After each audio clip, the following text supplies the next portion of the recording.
Bro, every time I walk around campus, everybody thinks that this Dav hat is literally a Make America Great Again hat. Funniest thing ever. Looking at me like, why is this motherfucker with locks racist? Hola, Ebola. Welcome back. I forgot I had a YouTube channel. No, but seriously, it's the end of the school year for college right now. And if you're a junior, you know that that's the hardest year of college. So I've just been having to lock in. But this past week, I actually got the chance to do a comedy show for the first time. I know. Y'all know that Bola's already funny. But now I got the chance to actually prove that in the form of stand-up. It was for a class that I was taking called Black Comic Cultures. And I wanted to share that with y'all just to show, you know, what I've been up to. But yeah, hopefully y'all enjoy this video. It's the first time I ever did stand-up, and I think I did pretty good. But let me know how you think I did down below. All right, I'm out. God and Instagram. And I know y'all know because most of y'all out here follow me. And listen, the credit it's not me, it's the next act who's coming on. So I want y'all to show some love for my social media guru, my motherfucker. This is Ebola.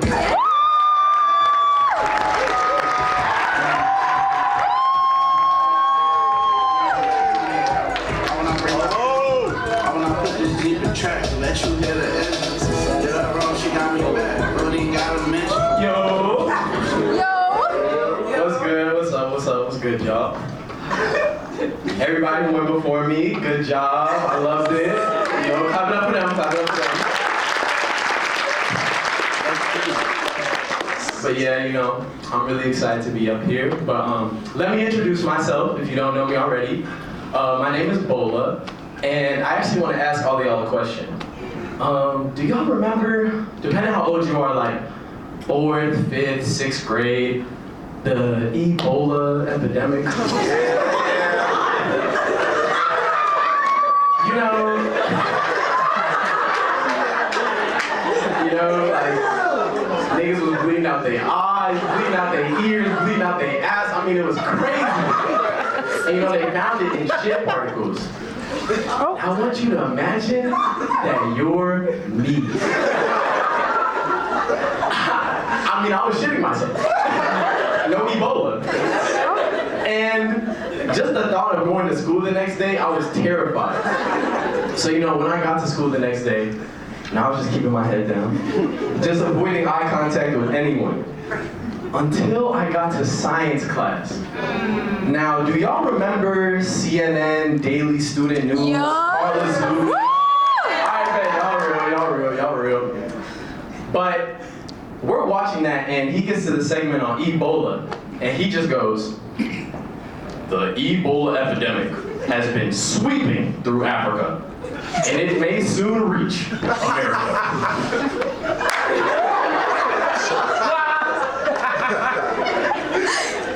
Y'all know that feeling when something slightly applies to you and the whole class hits you with it?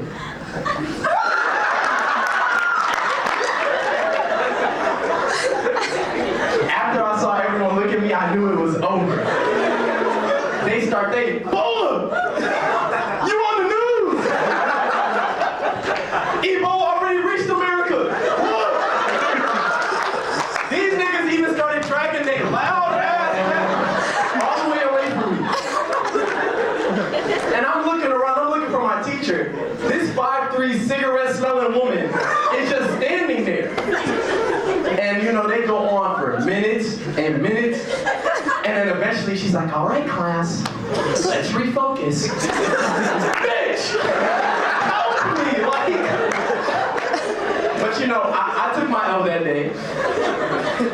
And the next day. And I took my L for the next week. But, you know, as all things do, it passed. And you know, you would have thought that that was the worst thing that happened to me in school. And then I got to middle school. And you know, like in middle school, especially at the lunch tables, like niggas is out of pocket. Like niggas be feral. And you know, one day I decided to sit with a new group of people at the lunch table, and I'm intrigued on what they're talking about, you know? And they're having a debate on who has the baddest mom.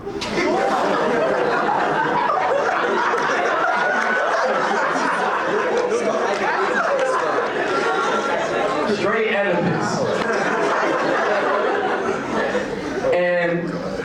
I just hear them debating, and the first person goes, "Hey, nigga, I got the baddest mom. I know y'all see my mama booty, her shit thumping." Then the next person goes, he say, "Hey, fuck that. My mama had 3 kids and she still got an hourglass." And then they look at me, they go, "Hey, Ebola, defend your mama." I'm like, first of all, I'm eating. And then, you know, I'm like, all right. I've never been one to back down from a challenge, so I'm just like, all right. My mom is a very beautiful woman, and she packed me this sack lunch. And, you know, they just look at me and they go, "This nigga just said his mom is beautiful. This nigga weird." Safe to say after that, I did not sit with them again. And you know, you would have thought that this was the worst that school got for me. And then I went to a Catholic high school. Hell no. I know.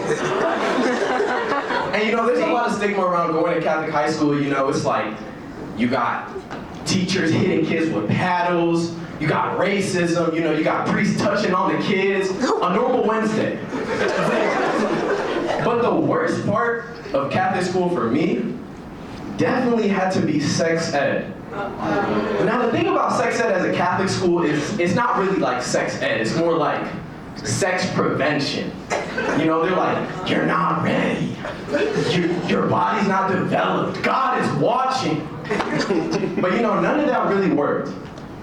And then they brought in Pastor Steve.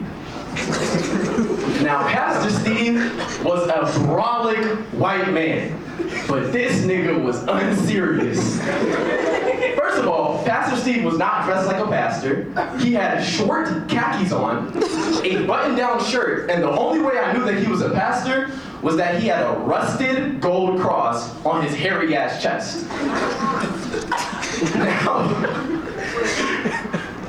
he comes in and he's teaching us, he's just like giving us the basics of what all of our other teachers said. You know, they're like, "You're not ready," and all this, and it's not really working. And then he says he has a demonstration. So at this point, I'm excited. So I'm like, what is he about to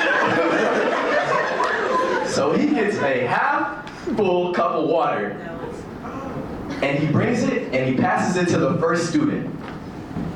And he says, "You, spin it." What?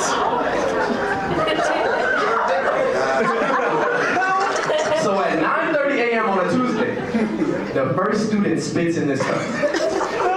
And then he passes it to the next student and he says, "You, spin it." And at this point, I'm like, damn, this nigga kinky as fuck. And one by one, he passes this cup around the whole class, and everybody spits in it. And then he gets to the last student, and he says, "You, drink it." So now the last student, he's panicking, he's looking around the class, he's like, looking for help from anyone. I'm like, "Nigga, don't look at me." He didn't tell me to drink it, don't look at me.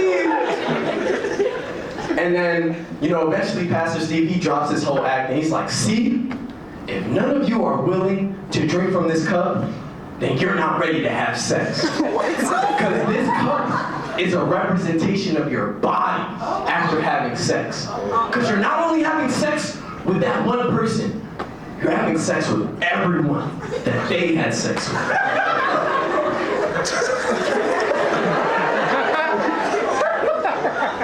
Nigga, that's a stretch.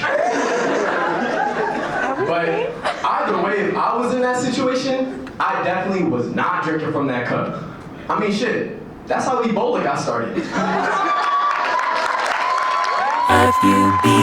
Ebola.